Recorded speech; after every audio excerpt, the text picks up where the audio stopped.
The legislature passed House Bill 1069, which goes into effect July 1. I recommended that we go ahead and adopt the emergency rule now because several of the provisions in our current rule are now expressly prohibited by the new law, and I wanted to make sure that our staff was not put in a position where they didn't have adequate notice of what was and was not allowed. One that is not substantive, but we went ahead and put it in there while we were making the changes. They've expanded the definition of library to include classroom libraries. But more significantly, the new rule, the new legislation requires that when a book has been challenged, it adds a new category of book that can be challenged, a new basis for challenge, and that is anything that contains sexual conduct as defined in the obscenity statute. I think the thought behind that was there are certainly books that do not rise to the level of pornography, yet they still have this content that some people find troubling and distasteful, and they don't want in school libraries. So that has been created as an additional basis for challenging a book. Also in that legislation, there's a provision that if a school board would not allow those passages to be read at a public meeting, the book must be discontinued. So the way that would work is if a book is currently under challenge because it contains sexual conduct or because it's pornographic, and somebody comes to the podium and starts reading it, if the board says, hey, you can't read that, then the issue is resolved. The book cannot be used. So the emergency rule adds that additional criteria on which people can challenge the books. But more significantly, and the underlying reason for the emergency rule is if a book is challenged because it's obscene or pornographic or because it contains descriptions or depictions of sexual conduct, it has to be removed from the bookshelves within 5 days. We already do that by practice, but we've inserted that into the rule to make sure everybody has perfect clarity on that. The second one is we have a provision that would allow parents to, if they want to give consent for their child to read a book that has been removed from the shelves on that basis, they formally, under our policy, had the right to consent to their child reading those books. That they no longer have that right under this legislation. So we have inserted language which says, we've deleted all of the provisions that say that a parent can provide consent to allow their child to read that book.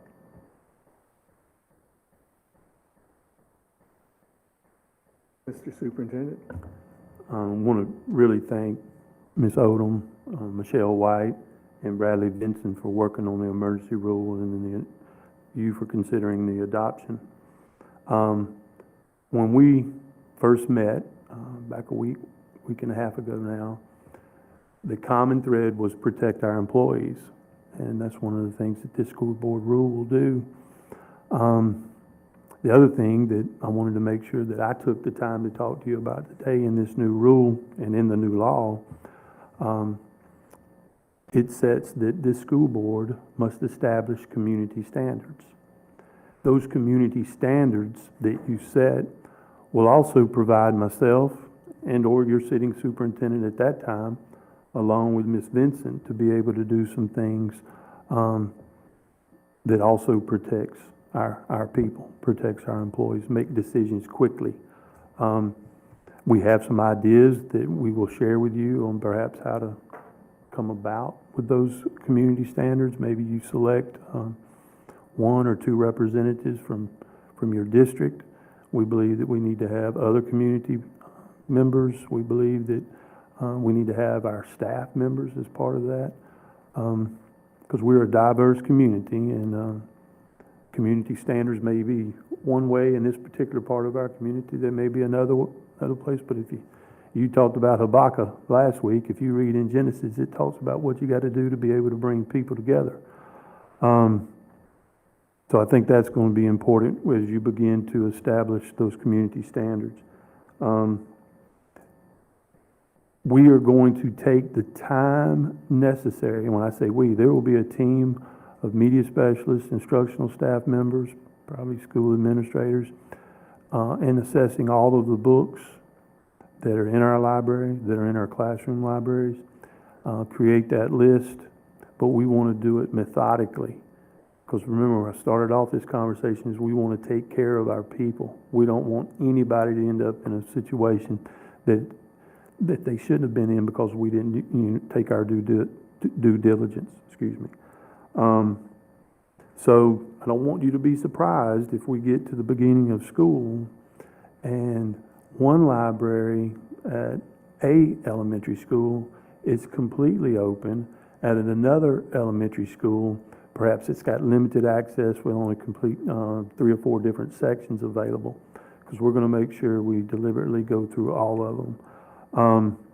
And it may take longer than 4.5 weeks, and that's just the truth of the matter. But Ms. Benson has put together a really good plan. I ask that she come forward, go through that plan with you, and then if you have any further questions for myself or Ms. Benson, we'll be happy to answer those.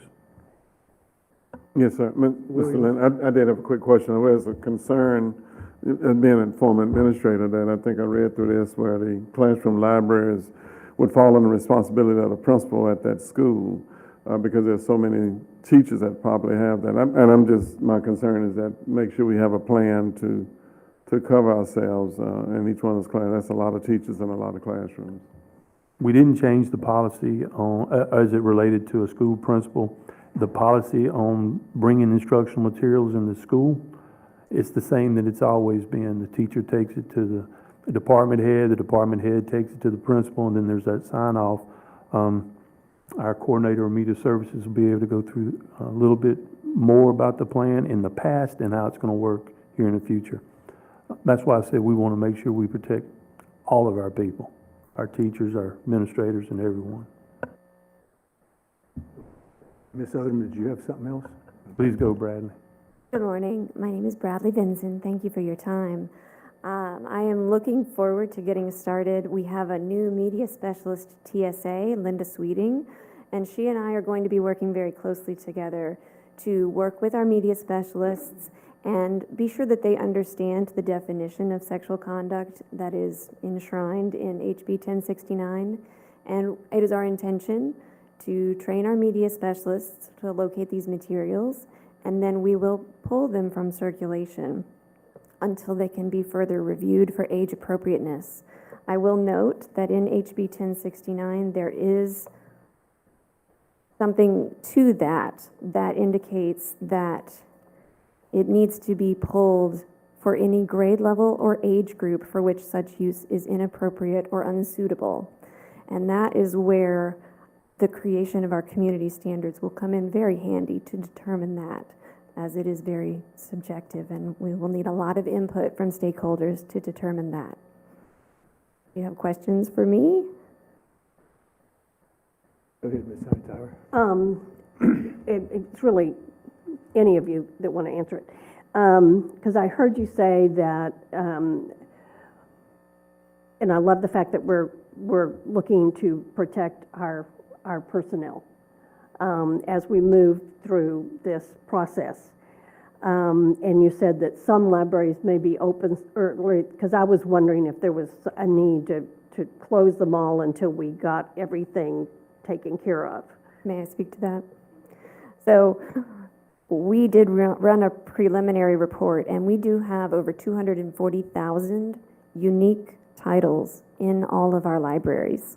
Now, some of those we can be very quick to clear, and I would like to think that we can take advantage of the month of July to work through our elementary collections and have very limited closed sections of those at the very beginning of the school year.